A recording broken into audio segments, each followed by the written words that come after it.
like me, your horse's comfort is pretty much the first thing you think of when it comes to the tack that you put on them. Whenever I'm buying a new piece of tack, I put a ton of research, just hours and hours of time, into making sure what I'm buying is supported by science, is anatomical, is going to be really comfortable, and is going to support us in our ride. Today I'm so excited to be sitting down with Linda from Tapestry Equine Products. I've been using their comfort girth specifically on my own horse for years now and have seen really just amazing differences in his way of going and general happiness.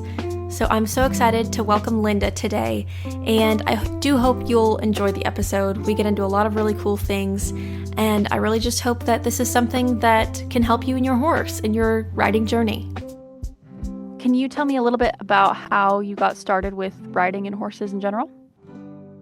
Yeah, absolutely. So I grew up in Toronto, so that's a big multi-million person city. Um, wasn't really exposed to horses except for, the odd farm on a Sunday drive. And one day, one of my high school friends said, "Hey, my mom has a horse. Do you want to come see it?" And I would have been about 14 at the time. Went to my friend's mom's barn, rode that horse and went, "Oh my God, there's a whole other world out here that I knew nothing about." So for me, that was my classic disruptor moment. It's really crazy how horses they kind of take over your life. You can't escape them. No, you're absolutely right, Laurel. And then from there, it was, let's start with the weekly lesson.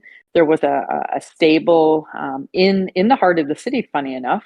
And then one of the girls that I met there said, "Hey, we found this barn out in the country." So we started taking lessons out there, about a 40-minute drive outside of Toronto. And literally, it just took off from there. Do you still ride and have horses? Well, not at this stage. So I've done a lot in a 40-year plus career with horses. So from those initial days of taking lessons, by the time I was 21, I achieved my A level in Pony Club.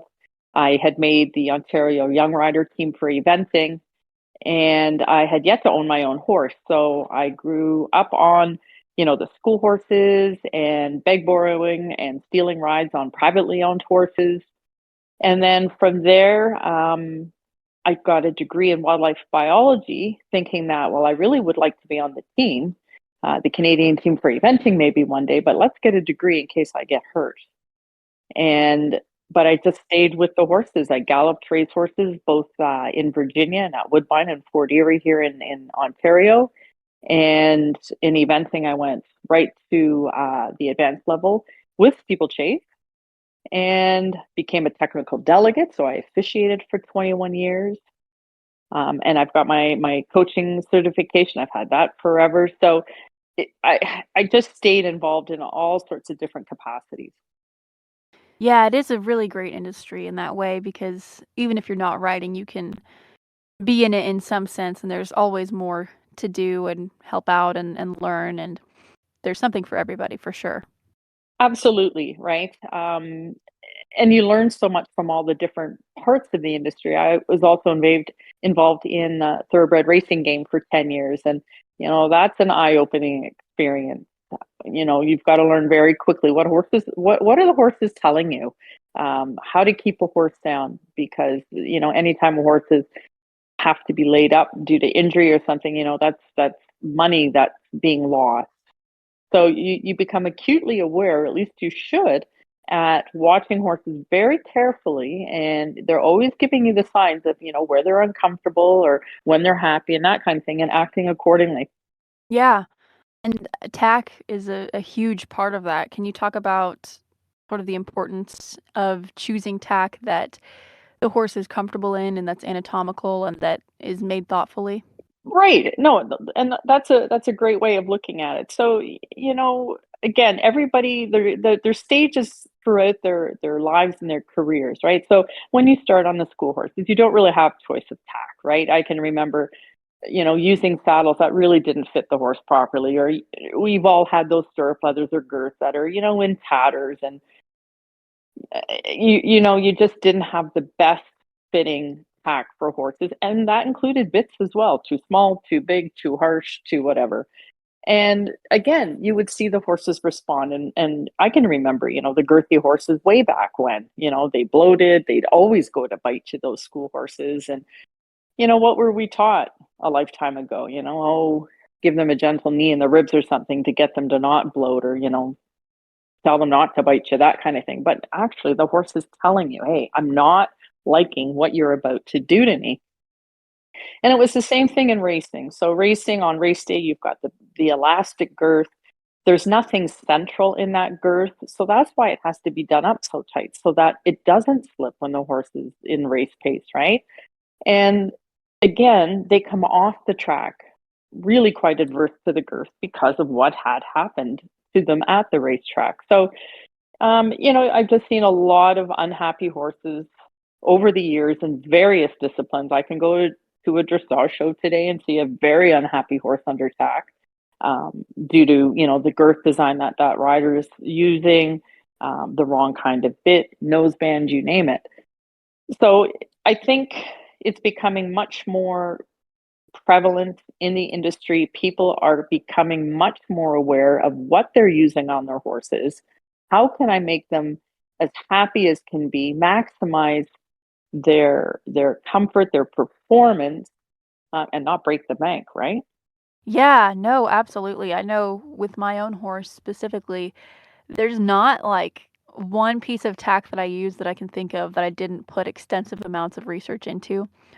What a great difference for horses, 50 years ago to horses now, where we have all this science about anatomy and saddle fit and just the way the horse's body works that we can design things that are going to be more comfortable for them. Yes, absolutely. The whole biomechanics and understanding, more gait analysis with horses, and, understanding that, every time your horse takes a canter stride, they breathe.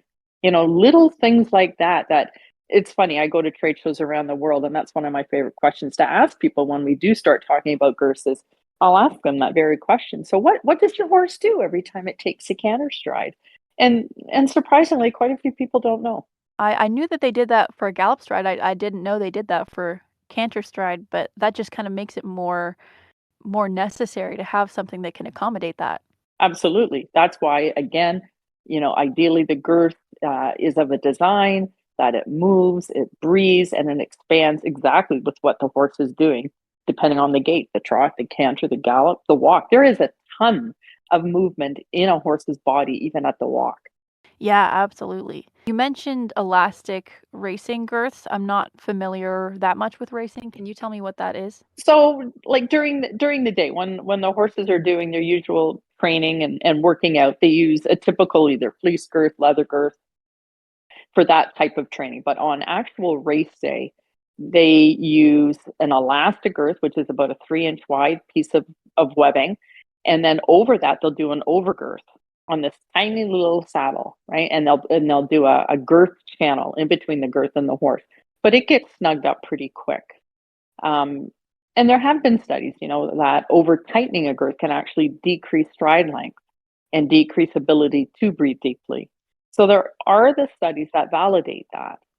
And so when I thought about redesigning a girth, I liked the concept of the elastic, but because there's nothing in the center of it anchoring it on a horse's sternum, that's why you have to tighten those ones up so tightly. Is that kind of the racing girth kind of what gave you the idea for the comfort girth? You know what? Absolutely. For sure, that was a big part of it because I'll go back to the horse actually, that it's because of him I redesigned the girth, and his name was Magic, classic, off the track thoroughbred. I had a custom saddle for him, lovely 16 3-hand type, beautiful jump, moved great on a lunge line. And then I had the traditional leather girth with elastic at both ends, nice and soft, and I'm impeccable with my tack. And as soon as I would put that girth on, as soon as I brought the tack to the stall, he'd go right to the back of the stall, drop his head, pin his ears. And so right there, he's talking. And then as soon as he put the girth on, the reluctance to move forward. And it was so bad at the canter, I thought, oh my God, don't tell me I'm going to have to put you away for the winter because you do not want to move forward with a girth on. And I thought, okay, enough. Let's see what I can do about this girth design. Because for me, okay, it's got to fit like a bra. It's got to be comfortable. It has to let the horse move, breathe, and expand, just like our bras need to, right? And it has to really speak to a horse's anatomy, which I didn't find, anything on the market really does. A tight leather girth. Well, how does that move and breathe with the horse, right? And in cold weather, I'm in Ontario, like we get -10, -15, and you're still riding. And if you're riding in an indoor arena, it's still -15. Your leather is not terribly supple when it's really quite cold.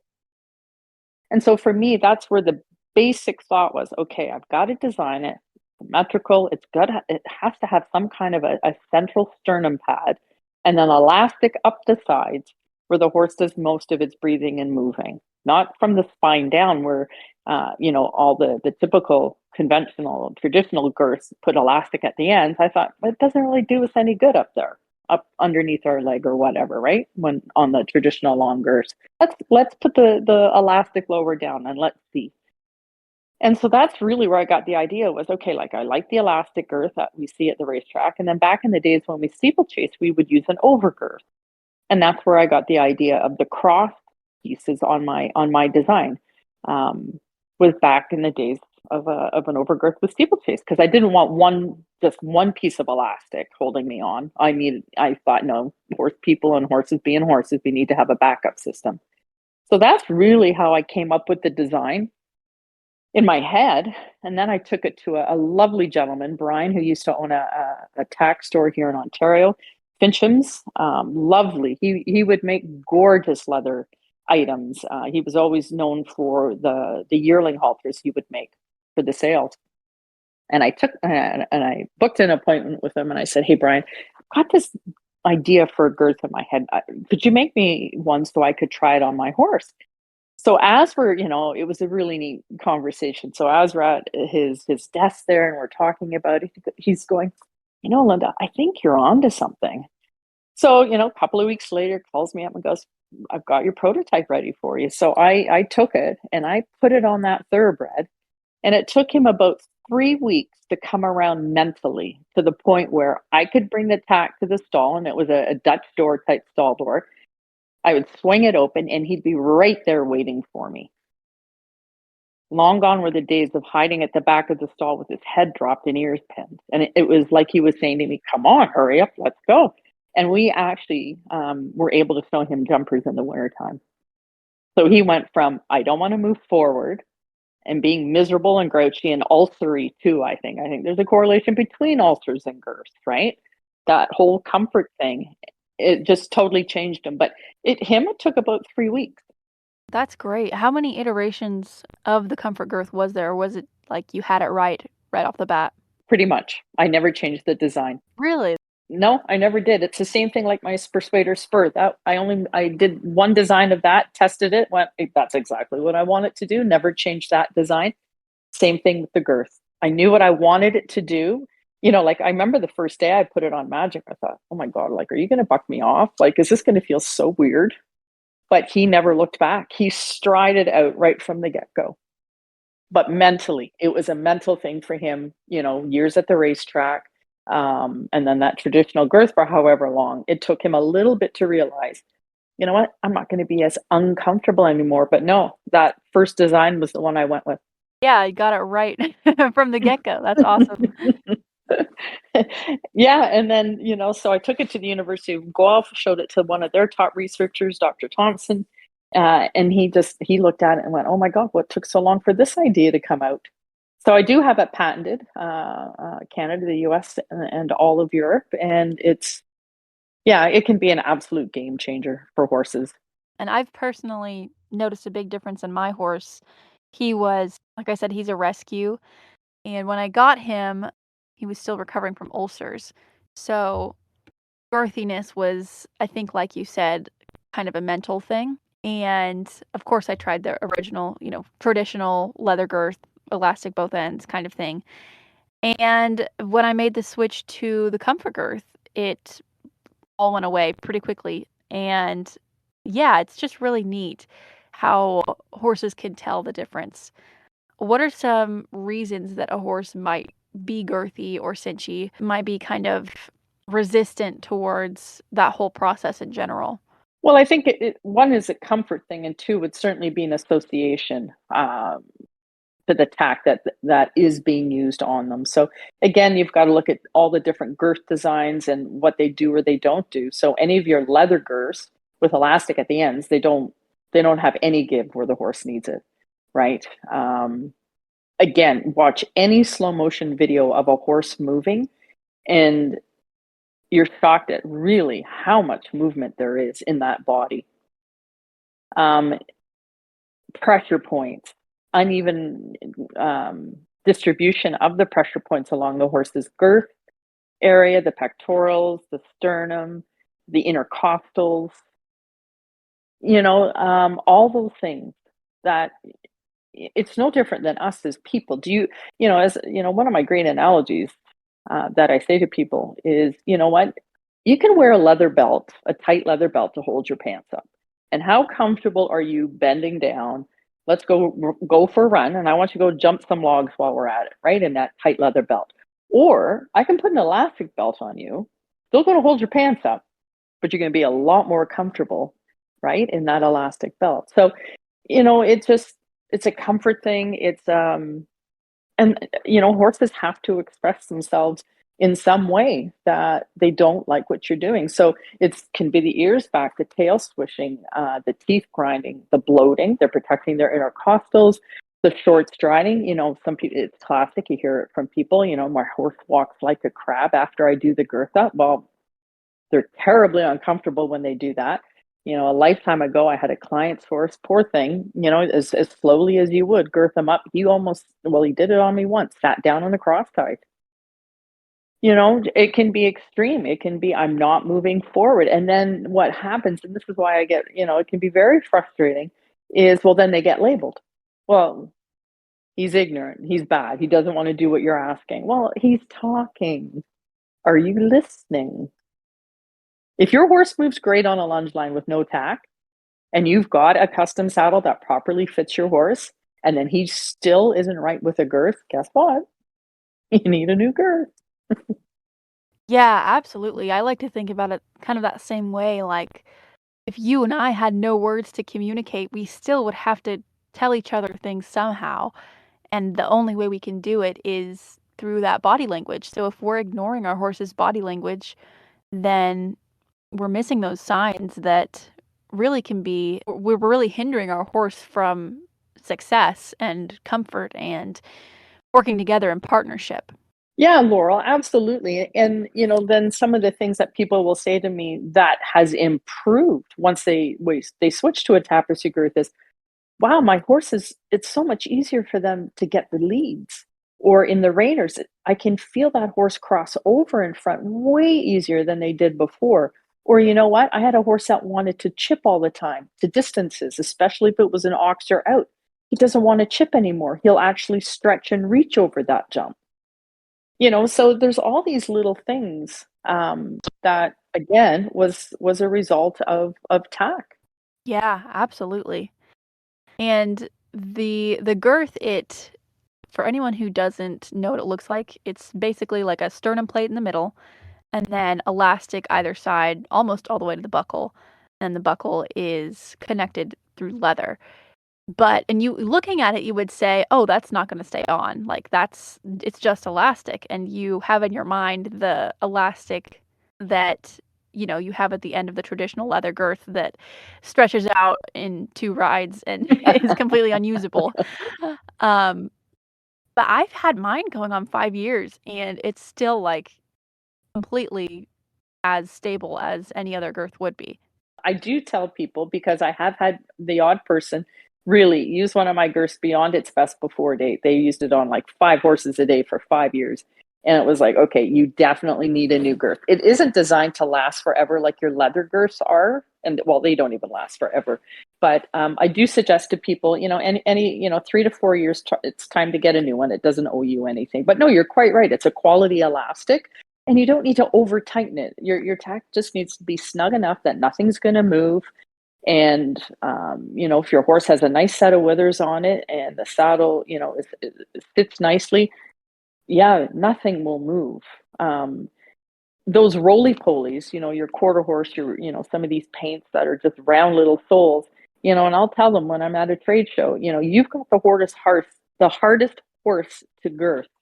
And, you need to maybe look in the non-slip pad, breastplate, whatever. But they're tough to girth with even a leather girth or a mohair girth, right? Right, yeah, absolutely. I've definitely been on some, very round horses that it doesn't matter what girth you put on them, it's gonna move. Right, exactly. Yep. Have there been any studies on the effectiveness of the comfort girth versus just, that traditional girth that we're talking about? Not a dedicated scientific study with my girth. That's a ton of money, which really just isn't in the budget right now. Now, the one that I did do, and it's on my website, and I call it the informal girth study with Dr. Audrey DeClue. So the story there is, I heard Audrey on a podcast that she was doing on girthiness in horses. And I reached out to her and I said, "Hey, here's this girth that I've designed. I want to send you some, and feel free to try them out and tell me what you think." So I sent her a cinch, I sent her a dressage one, and I sent her the traditional long girth. Little did I know, about 3 months after that, she sent me an Excel spreadsheet, and on it she put it was 42 horses on it, their age, their breed, the discipline, the girth they were wearing, the signs that they were exhibiting, put my girth on, then did what improved. And she wrote in that email back to me with that spreadsheet, "Linda, your girth improved every single horse I put it on." Wow, how cool. And she just did her own study, like, out of her own curiosity? Yep. Yep. And I'm very thankful for it. Yeah, that's really awesome. When you are, sort of looking at designing a girth, when you were, in those initial stages, what were the anatomical features that you were like, "Oh, I need to avoid this. I need to make sure this is here." And can you talk about how anatomy and movement kind of cross over? Because there's all kinds of, anatomical girths, but if it doesn't move with the horse like the comfort girth does, then it's not really doing as much as it really could. No, you're quite right, Laurel. So for me, it was less is better. So horses want less of everything, less tack, less feed, less whatever. They want simple. Um, they want a simple design, simple training, simple bitting. As simple as you can make a life for a horse, the better they'll be. And so that was actually foremost in my mind. How simple can I make this, but still have it effective? Okay, so let's go back to the bra. It has to be comfortable. It has to lie flat. It can't have any pressure points, can't have any ridges. Needs to clear that space behind the point of the elbow. I will tell you, it's really quite disappointing to still see high-level riders, especially in eventing, that still want to put those girth buckles right behind the point of the elbow. There have been studies that have shown that the most sensitive part of a horse with the girth isn't actually the pecs or the sternum, but it's that area, that sensitive area right behind the point of the elbow. The longer you can get your girth up, like get those buckles up higher than the point of the elbow, at least 3 to 4 inches, the more stable your saddle is. So you needed to have that area behind the point of the elbow as flat as can be. Like you didn't want any bulkiness there because when that foreleg comes back, right, you don't want the elbow hitting anything. So I knew everything would have to be up higher than that. You wanted something soft at the sternum, at the pecs, but it still had to give you some cushioning there, and it still needed to be some tackiness there, right? You don't want just fleece there at the sternum because that's too slippery. There's no purchase to that, right? But the neoprene and the leather sternum pads that I have, perfect, perfect. So you've got the stickiness, you've got the cushioning, and you've got the clearance right behind the point of the elbow. I've got the elastic now down below and up the sides of the horse. So when they're breathing, and it's beautiful when you get off the horse and they always take that deep breath, you can see the girth breathe with them. And because the elastic is separate on each side of the horse, like just because the left side might, when the leg moves forward, it doesn't mean the right side has to do anything. The right side's just going to follow what that side is doing. It's not like a leather stiff girth where, the whole thing kind of moves together, whereas my girth, it's more independent. That totally makes sense that especially the point about the elbow. And what I like about it is that it's so thin. It's not thin, it's wide so that it's a wide pressure point, but it's so thin. It's like a couple millimeters thick on the elastic, and it seems like it really is just out of the way. Yeah, it's seamless. It just hugs the horse, right? So, and because you've been using it for so long, that when you put it on the horse, it literally just forms to the horse's body. Yeah. Yeah, I use a leather bit for the same reason, where it just like there's no sturdy structure in there. It just kind of molds to the exact shape, and it doesn't get more anatomical than that. Hmm. No, you're quite right. Yeah, your leather girths won't mold to a horse's side, Yeah, right? And you've got some that won't lie flat on a horse, and they actually cause a pressure point right on that front ridge. it's really a genius design. You did great. Oh, thank you. Again, it was like, keep it simple. What does the horse want? And what is the simplest design that we could do to make it work? I like that, the simple design thing too, because I think you're right. Horses, they like a simple life. They don't need all the bits and bobs and the fancy things that we like to have. They don't care if there's crystals on their brow band. Um, yeah, absolutely. Going back to the shorter girth design, I've noticed the same problem where a lot of people, it seems like it's harder to fit a short girth than it is a long girth. Maybe just because when you grow up riding in your riding school, you use a longer girth and that's what you're used to. But I've seen the same thing where people have their buckles right on that area behind the elbow. So when, Western riders and dressage riders and eventers are getting a short girth and measuring that, how are they supposed to, like, where is it supposed to fit? Where's the best place for a shorter girth? And that's a great question.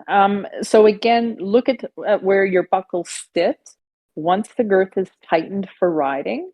And unless you're clearing 3 to 4 inches above the point of the elbow, and on my Instagram, we're always trying to educate people. So if you scroll through my Instagram at some point, and I do post it in a story usually once a month as a reminder, because I'm still shocked at how many people have, it's like they almost want to put the tiniest girth they can on a horse, when in actual fact, you want to do the opposite.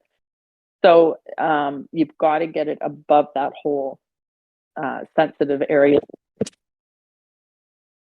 So it's fairly straightforward. Longer is better. It's the same thing with the cinch buckles. You're quite right. Get your girth up as high as you can. Yeah, I didn't know that. I've heard that the lower it is, the more stable it makes the saddle. Is that not true? No, not at all. No. The Mm. the the shorter your girth, the more unstable your saddle. What is the point then of of having the Of a monoflap? You know what? And again, well, the dressage, they want the longer leg flap and the leg contact, you know, closer to the horse's side. But again, the whole equestrian industry, you can have, pieces of tack that it becomes a very personal thing. And I've never bought into the monoflap saddle. I always like the traditional saddle where you had the traditional long girth, and so much easier to do it up underneath your leg than it is to reach way down, especially on a horse that's dancing around underneath you, right? Without having the help to get it done up properly. Why that would be a whole other discussion uh, for another day, I would think, about the whole concept of the monoflap saddle. Yeah, that's really interesting. I've always been told that. That's so funny that it's just completely false. Well, if you think about it, right? So that's why I think we had the almost the invention of the 5-point breastplate. So if you need a breastplate that has that many points of attachment, your saddle doesn't fit, and or your girth is too small. we never had that kind of a breastplate back in the day. You didn't need to. We had the either just a easy 3-point or hunter breastplate. Again, understand why you're using the tack you're using. Breastplate is to prevent the saddle from slipping backwards. Also gives you an attachment point for a running martingale. But it was never meant to anchor your saddle on a horse, right? No, that was a well-fitted saddle and a well-fitted girth. Yeah, absolutely. If your saddle's flying off the back end, it probably doesn't fit or your girth is not good. And a lot of these 5 points, right? They actually interfere with the shoulder. So I just never understood the design of the 5-point. So for me, it was, just a classic, old, I won't say old style because lots of people ride in them still. Regular saddle with a long girth and if you do need a breastplate, and that's the thing with horses, wear what you need. If you need it, use a nice 3-pointer, or you got an Aintree. You've got all these types of breastplates that don't really interfere with the shoulder, let's say. And as long a girth as possible. That way, everything is stabilized better. You'll have less chance of things moving around, and get those buckles way up. Yeah, I guess that does make sense when you think about it, that having a longer girth would kind of create a larger point of stability. Because, like, if you think of, I don't know, like a seesaw, that's on a very small point. But if the center of the seesaw was 5 feet wide, it would probably be a lot more stable. No, exactly. You have the long one, the short one, and the cinch. Is that right? Mm-hmm. Yep. You also came out with fleece attachments, right? So they're coming for sure. The cinch ones. So I've got the cinch now on the cinch covers. They've been on the market for about 6 months. Again, I designed it for those sensitive horses, or some people just love the look of it. So it's the stuff of fleece. And the dressage ones are literally on their way over. They will be ready to ship out towards the last week of May. So that's been 2 years in the making, because those are designs specifically for my girth design. And it really was, okay, the first design, I loved it, almost went into manufacturing, went, whoa, whoa, whoa, whoa. It's actually creating a little bit of an edge. I can't have that. I can't be solving a problem and then creating another one. So literally, it was going back to the drawing board and going, okay, how am I going to get this to sit right on the horse and do what I need it to do? And so, yeah, came up with the design, had it tested, all systems go. So they will be here ready to ship out. Future Laurel, just chiming in here to let you know that this episode did come up a little bit late. So these fleece covers are already out, and you should absolutely check them out on the Tapestry website. Laurel, my degree is in wildlife biology. I did not have any background in sales or marketing or anything like this. So it's been a lot of learning along the way. But anybody can do it. You can take an idea to international markets. Oh, absolutely. Yeah, 100%. Yeah, anybody can do it. If you have a good idea, and especially with the internet now, you can look up, manufacturing, you can look up how to get this thing done and really do it. And yeah, it's really cool, the people who kind of take it from just something that's in my head to something that I'm using, and then ultimately to something that other people can use worldwide. You mentioned earlier the spur sueders. Can you tell me a little bit about those? So again, it kind of came out of a need. So my specialty is the off the track thoroughbred, and we all know how sensitive they can be. Not all of them, funny enough, come off the track super sensitive. And then a lifetime of coaching. We all know riders, and they can be, higher level riders too, that may not have the most secure or steady lower leg. So you really don't want them wearing any kind of a sharp end spur. Prince of Wales can be a sharp spur, the hammerhead, you name it. Anything that's got a narrow point is in my definition a sharper spur. So I thought, okay, we all, and again, it's a discussion that it can get a bit heated. People will argue, well, you should never wear a spur on a horse. Well, your spur is not your main go-to aid. It is your finesse aid, and you want to gently ask your horse for more response off the leg. Move into the corner deeper, move over on the trail, but I don't want you hotter. So I had another thoroughbred at the time because I invented those back in 2008, 2009 is when I launched them on the market.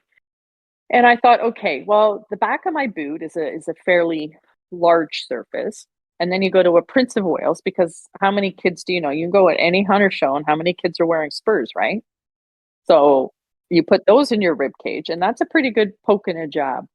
And so I thought, okay, I've got to have something in between. So let's concentrate that pressure, but don't make it so tiny that it's a poke and a jab. So funny enough, it's funny how things happen in your life.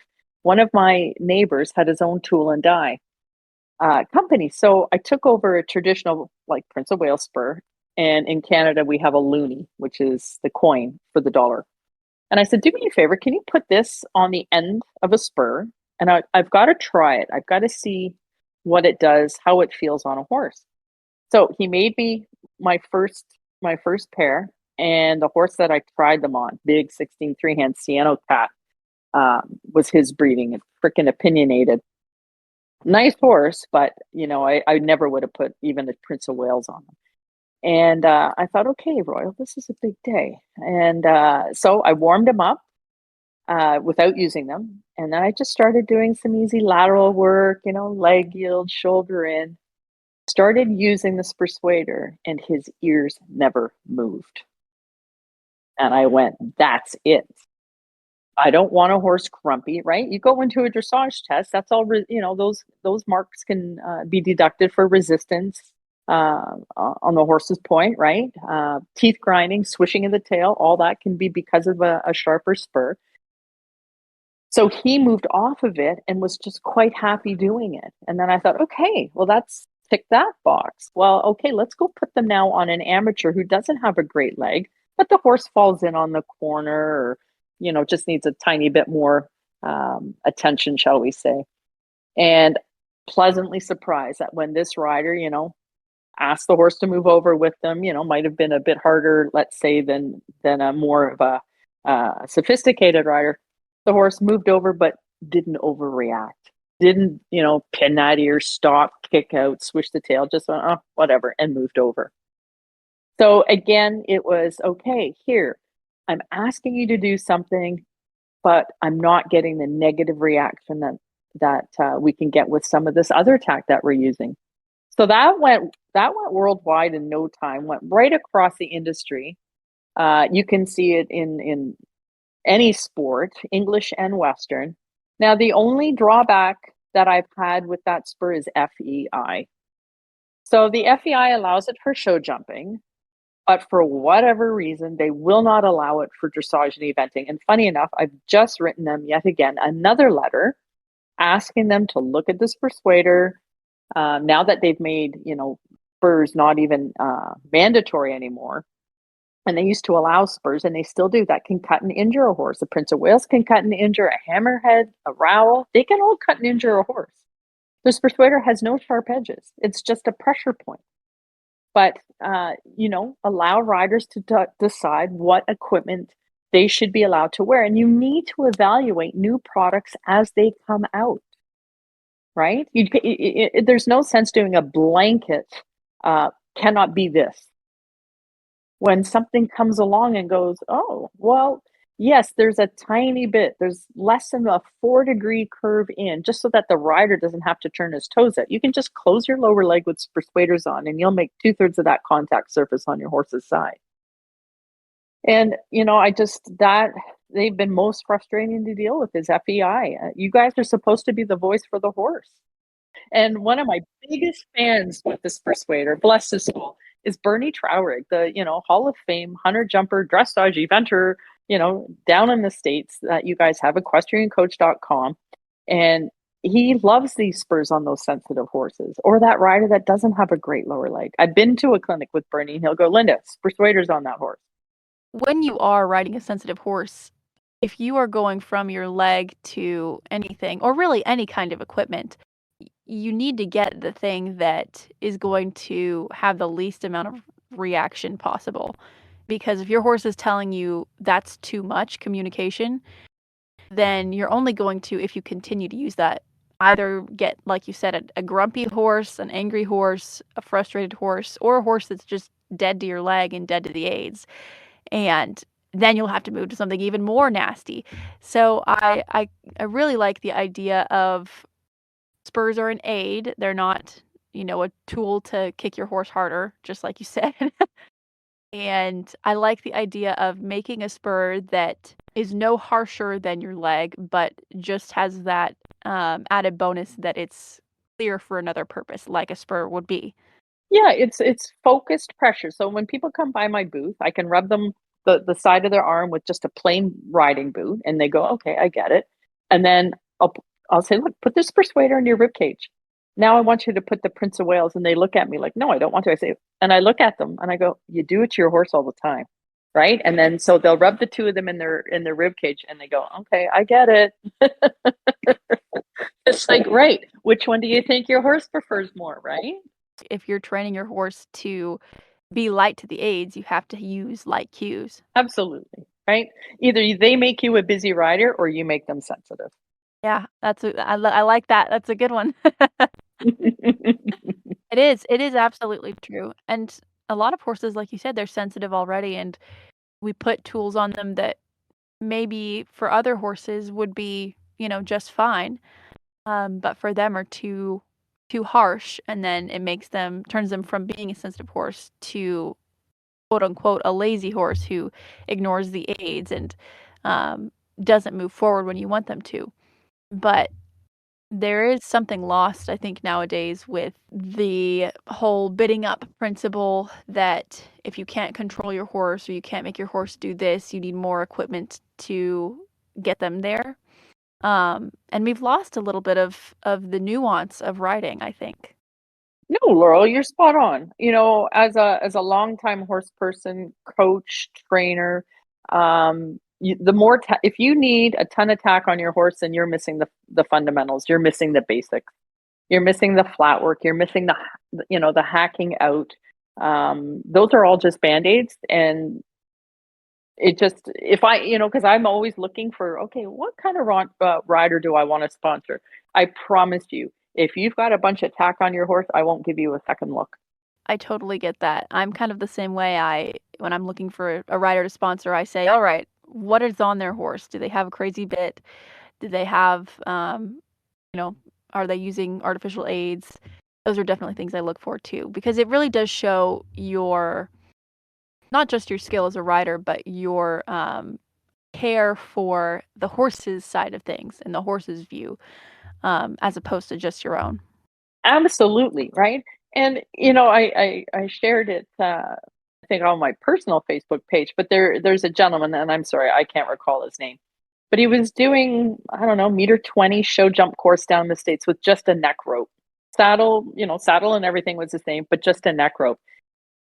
And it was impressive. It's not for everybody. I get that. But oh my God, it showed how the horse uses its head and neck on takeoff and landing. There wasn't a hand or bit to catch it. It didn't get inverted. It was really, really something to watch. And I thought, you know what? Kudos to him to be able to do that. And there's another great, and I'll give her a shout out. It's on Instagram, Featherlight Equestrian. I think she's Danish, and some of the stuff that she can do under tack too, with the least amount of, bits or neck rope or things like that. Yeah, less is absolutely better, and that means the bell boots, the everything. The nose bands. Why do they mandate that you have to wear a nose band? Like, really? Yes, it helps to keep the bridle on if your horse was ever acting up or something like that. But hey, your Western horses don't wear nose bands like we do. Less is better, and that is something that catches my eye in a lovely way. So, when I used to TD, I would love it if I could was able to give out the cross country style award, and I did it at quite a few events. And I would watch horses and riders out on course, and I tell you, it's the ones with the beautiful quiet positions that were effective, soft hands, least amount of tack going around, that I would actually go, you know what, you caught my eye. I'm giving you the cross country style award. Actually, I just watched a little bit of Rolex on the weekend. Well, it's not Rolex anymore, but the Kentucky 3-day. And I'll tell you, the rider that caught my eye was the gentleman that came in second. I think it was Tom McEwen. Lovely, lovely, quiet rider. I thought, you're somebody I would sponsor. Yeah, yeah, it really is nice to see riders at the top level who do still kind of maintain that old way of riding with just quiet hands and quiet seat and, minimal equipment and stuff like that. They're few and far between nowadays at every level, of course, but it is nice to see a really nice rider. And the thing that's good about it too is that a rider at that level can set a good example for all of the riders beneath him. You have to think about that when you're at that level, you know? Yeah, absolutely. Absolutely. Be the change out there. Be the one that's not into all the fads and what is the best thing for my horse? And that could be, you know, doing another show at a lower level just to make sure you've got the basics solid, that kind of thing. Or yeah, you know what, this bit's not happening for me. Well, maybe I need to go and invest in some dressage lessons and figure out what's going on. Not bit up more, but understand what's going on here. Why is this horse talking to me the way he is? I have to be a better listener. Yeah, I think in the horse world, especially in America, and maybe it's the same way in Canada, but we are kind of in this newer natural horsemanship mindset of not that, natural horsemanship is a bad thing, but just that some natural horsemanship things do promote the idea of dominance, and we have to dominate the horse. And if the horse is telling you anything, it's just that he wants to be the top dog. And whether or not that is true is up for some debate, but it just kind of promotes this idea of um, a adversarial relationship with your horse and keeps you from listening to what your horse is actually trying to tell you. Some horses do act up, sure, but if your horse is acting up all the time, there probably is something else going on there. No, you're spot on, Laurel. And no, we shouldn't ever be in I need to dominate you kind of mode with our horses. They will not give you their best if that is what they're feeling. They need to feel secure. They need to feel appreciated. Um, I can think of two horses that I've had as a trainer coach with two students in particular, and you could tell by their eye. I'm always a keen one. Where's that horse's eye? Is he going inward on me? Because if he's gone inward, I need to go give him a kiss. I need to give him a pat and tell him, hey, it's okay. I believe in you. And if things aren't going the way they need to, well, then we need to step back. We need to reevaluate and go, okay, what is the best plan to get us where we want to go? It's cute. I tell people with kids, right? They don't learn how to ride that bike the first time. It's going to take them a few tries before they can master that two-wheeler, right? And it's funny because I do a lot of golf now because when my daughter went to university, I sold my show horse. I didn't need that anymore. I'd been, 40 years of coaching, going to shows, all that kind of stuff. My passion now is, talking about my products, getting horses happy. But I picked up golf. My partner's a big golfer, so I tell people, my God, man, riding horses is easier than playing golf. But no, you know what? There's a lot of work that goes into being the best horse person you can be, and you owe it to your horse. So that, and Laurel, we've discussed it. It starts at anatomy. It starts at tack. One thing when I take on new students and I'll see whatever, bits and gadgets that they're wearing, I'll go, so why are we wearing this? What is the function of that bit? What part of the horse's head is that bit acting on? And if you are now a trainer, when you sit on your horse, you need to understand everything that you are doing to him through the tack you're wearing. So with that tight martingale or with that bit or this or that, you need to understand. And if you don't, you shouldn't be wearing it. I absolutely agree. Yeah, tack is the way that we communicate with our horse when we're riding. And if you are just using the tack that, say, the horse came with when you bought him, or using the tack that somebody recommended to you on the internet, just because, they said it helps your specific problem, without actually researching that and looking into it and seeing why does this work the way it does, and why is my horse responding the way he is, then you are shutting down that line of communication. Mm-hmm. Back to basics, right? Simple, simple, simple. As simple as you can. That reminds me of a story. I was horse shopping with some clients, and we came to this barn, and they were tacking up the horse, and there was a bit hanging on one of the saddle racks, and that was the bridle that was going on this horse. And I've been around a while, and I looked at it and I said, interesting. Like, what do you call that bit? Well, that's the framing bit. And I looked at it and I went, you know what? I need a snaffle. Thanks. Just get me a nice, good old simple snaffle, because if it can't go in a snaffle, we're not interested.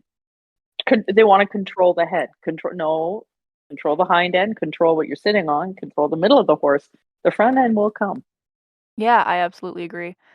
What is your opinion on the saying that a bit is only as harsh as the hands of the rider? Interesting comment. It really does. Boy, oh boy, bits are such an individualistic thing on a horse. Every horse is their conformation is different. You start using leverage bits. If you've got a horse that's built down on the front end and you're using a leverage bit now, well, their conformation isn't as such that they want to be put back on the hind end with a bit. You know what I mean? You can have, yeah, really soft hands and get away with, I guess, the harsher bits for sure. But you know what? You can have brutally rough hands and the horse doesn't go well in a snaffle, right? So a snaffle is a relatively, or it can be a relatively soft-ish kind of bit, but people are busy with their hands all the time. Seesaw, seesaw. They want to get the front end down, right? Again, less is better. And then as soon as you start, closing up the mouth, and again, the bit affects different pressure points in the mouth. Anything with a port, again, you're affecting, again, the pressure points, roof of the mouth, the tongue, PPG. I never enjoyed watching PPG in Pony Club because, they're rough with those little snaffle bits on those ponies. And if I've done anatomy on horses, I've spent, hours in the lab dissecting pony heads and all that kind of stuff. And there's very little gum over, and skin over that lower ridge of the jawbone, and that is a sharp ridge. And so I think we just owe it to the horse. Just be kind, and just keep it as simple as we can. Yeah, absolutely. I do agree. There's a lot of nuance that we do lose nowadays. I think everybody's rightfully opinionated. Everybody has the right to their opinion on things, but there is some lost nuance. Now, I would be of the opinion that if you have a chainsaw in your horse's mouth, you could have the lightest hands in the world, but if you fall off your horse and don't forget to let go of your reins, or if you're going over a jump and your reins get caught, or if the horse steps on the bridle, I like to think of these kind of crazy scenarios because no matter how light your hands are, a dangerous bit is probably not one that you want to have in your mouth. Mm-hmm. But yeah, but there is, like I said, nuance to it because different horses are going to be comfortable in different things. But another thing that I like to think about it as is you want to understand why your horse is doing something. Because if your horse is obeying you as an avoidance behavior, to avoid the pain, he's going to be doing, he's gonna stop to avoid the pain of the bit in his mouth or whatever it is. That's an avoidance behavior. It's not a cooperative behavior. He's not doing it to work with you. He's doing it to avoid the pressure or the pain. So when we're thinking about comfort first tack, I think that is really important to look at the mindset of the training that you're using for the horse. Absolutely. No, Laurel, you're spot on, right? It needs to be a partnership. They need to be happy, right? Happy horse, happy rider. Yeah, absolutely. And safe rider. That too. So, what is coming next down the pipeline for Tapestry? Anything you can share? Yeah, as a matter of fact, I got another one. Another little tool I've got the prototype made for. So I'm just waiting for it to arrive, and then I'll put it into use and get people to give me some feedback on it. But again, I'm all about simple riding techniques, simple tack, and this one is just a simple little riding tool that can make you such a better rider. That's awesome. Well, I'll have to watch out for that. Well, I have so enjoyed our conversation today. Thank you so much for coming on. If somebody wants to check you out or learn more about your products, where can they do so? Well, my website is tapestryequineproducts.com. So you can absolutely email me through there or on Facebook or Instagram at Tapestry Equine Products. All my contact information is there. I'm always happy to have conversations with people at trade shows. I love it when they come into my booth and go, "So Linda, what do you got new this year?" Or, we just have conversations about horses. So don't be shy. If you see me at a trade show, I'm usually at an equine affair, or I've been down to Land Rover. Yeah, come on in. Let's have a chat about your horse and see what we can do to make it happier. But yeah, I'm not hard to find. Thank you so much for listening to this episode. If you enjoyed it, I would absolutely bet that you'll enjoy the other ones, so go ahead and give those a listen as well. And if you're like me and are just obsessed with your horse's mental health, physical health, and your relationship with them, you are probably really going to enjoy some of the products that we sell on our website. They are science-backed, non-invasive, essential oils-based horse products that we have developed to really help horse owners and trainers and riders start to prioritize their horse's mental health in the same way that they prioritize their horse's physical health. It can all be found at AHLERI.com, AHLERI.com. Thanks so much for listening in. Go and check out Linda and Tapestry Equine Products, and have a wonderful day.